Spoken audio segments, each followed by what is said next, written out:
Delhi elections में मिली करारी हार का दुख, सदमा और पेन कुछ इतना ज्यादा है, कुछ इतना बड़ा है आम आदमी पार्टी के लिए, उनके सपोर्टर्स के लिए, उनके प्रवक्ताओं के लिए और अरविंद केजरीवाल जी के लिए कि अब ये अनर्गल और तू तड़ाक वाले भाषा पर उतर आए हैं। उदाहरण के लिए हालिया दिनों में जितने भी डिबेट शोज हुए हैं अलग अलग न्यूज चैनल पे, अलग अलग प्लेटफॉर्म्स पे, जिनमें आम आदमी पार्टी के प्रवक्ताओं ने शिरकत की है, वहां पर आप चाहे तो उनकी बॉडी लैंग्वेज, उनकी भाषा, उनके लैंग्वेज को ऑब्जर्व कर सकते हैं, उनके लैंग्वेज को आप चेक कर सकते हैं, तो आप पाएंगे कि वहां पर उनकी लैंग्वेज या फिर उनकी बॉडी लैंग्वेज एक्स्ट्रा अग्रेसिव है। मेरा ऐसा मानना है यही अग्रेशन अगर इन्होंने दिल्ली चुनाव के वक्त दिखाया होता तो शायद पार्टी की आज ये हालत ना होती दिल्ली में।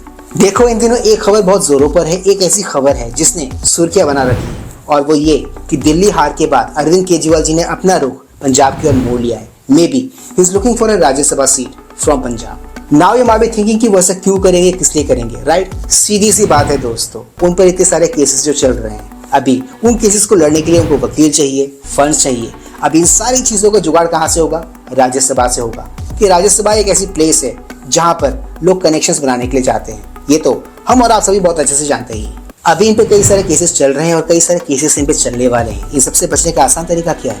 राज्यसभा का रास्ता। Exactly he is doing this same thing. अभी ऐसा कर पाते हैं, ये नहीं कर पाते, ये तो आने वाला वक्त ही बताएगा। Please like, share, subscribe YouTube channel ताकि हम ऐसे कंटेंट्स बनाते रहें। ऑलराइट दोस्तों, let's go back to the topic then. Kejriwal ji के राज्यसभा की सीट को लेकर चल रही अटकलों के बीच चल रहे एक डिबेट शो में आम आदमी पार्टी के प्रवक्ता ऋतुराज झा एक डिबेट शो में बहुत ही आक्रामक और बहुत ही अग्रेसिव नजर आए, अग्रेसिव दिखाई दी।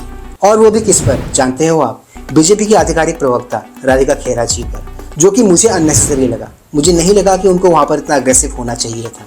खैर, हुआ तो हुआ वाले गठबंधन का हिस्सा है वो, इनसे क्या ही उम्मीद करना, क्या ही एक्सपेक्ट करना। इनके इसी अननेसेसरी आक्रामकता को रूबिका लियाकत ने बहुत ही अच्छे से काउंटर किया उस डिबेट शो में। उन्होंने आम आदमी पार्टी के प्रवक्ता ऋतुराज झा को उधेड़ के रख दिया उसी डिबेट शो में। कैसे? वही सब कुछ देखेंगे, वही सब कुछ मिलेगा आपको आज के इस ब्लॉग में मेरे साथ आगे। 3, 2, 1।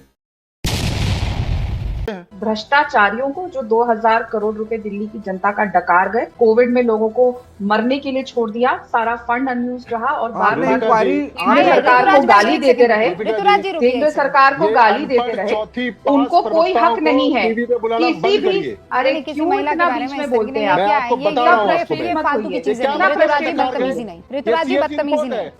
करने दीजिए ना, ये इनका चाल चरित्र चेहरा है। नहीं, महिला के साथ ऐसी बदतमीजी मैं नहीं बर्दाश्त करूंगी। नहीं। तो सुना आपने यहाँ पर आम आदमी पार्टी के प्रवक्ता और उनकी भाषा को, जिन 2000 करोड़ रुपयों की बात यहाँ पर बीजेपी के प्रवक्ता राधिका खेरा जी कर रही है, वो 2000 करोड़ रुपए तो सीएजी की रिपोर्ट में ऑलरेडी मेंशन्ड है, उसी का जिक्र तो वो यहाँ पर कर रही है। इसमें इतना तिल मिलाना क्यों?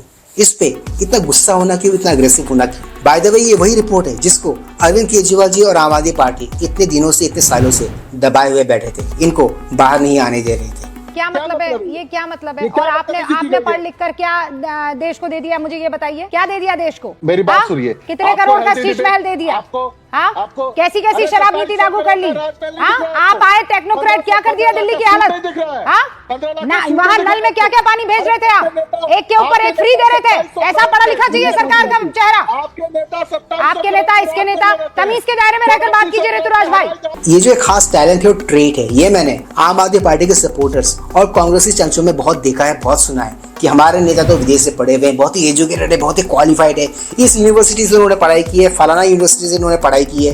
ये सारी बातें करते हुए आपको चमचे अक्सर सोशल मीडिया पे हर तरफ, हर जगह दिख जाएंगे, राइट? वो क्या है ना, ज्यादा पढ़ लेने और लिख लेने भर से आपका चरित्र पाक साफ नहीं हो जाएगा, आप चरित्रवान नहीं हो जाएंगे। अब ये बेसिक सी बात इन चमचों को कौन सिखाए, कौन बताए इनको? और चमचों, याद रखो, तुम जिन्हें सपोर्ट कर रहे हो, 60-65 साल इन्हीं का राज रहा था इस देश पे, यही एक छत्र राज कर रहे थे इस देश पे। तब कहाँ गई थी इनकी एजुकेशन? देश को ये क्यों गरीबी से निकाल नहीं पाए? खैर, चमचों की बातों को अब क्या ही सीरियसली लेना, चाटना इनका काम है, चाटना इनकी फितरत है, जो जाते जाते ही जाएगी। तो आज के इस ब्लॉग में सिर्फ इतना ही। मैं मिलूंगा आप सबके साथ अपने अगले ब्लॉग में। Yes, not forget to like, share, subscribe YouTube channel. इससे हमें शक्ति मिलती है, इससे हमें ताकत मिलती है और इससे हमें मोटिवेशन मिलती है। कीप स्माइलिंग दोस्तों।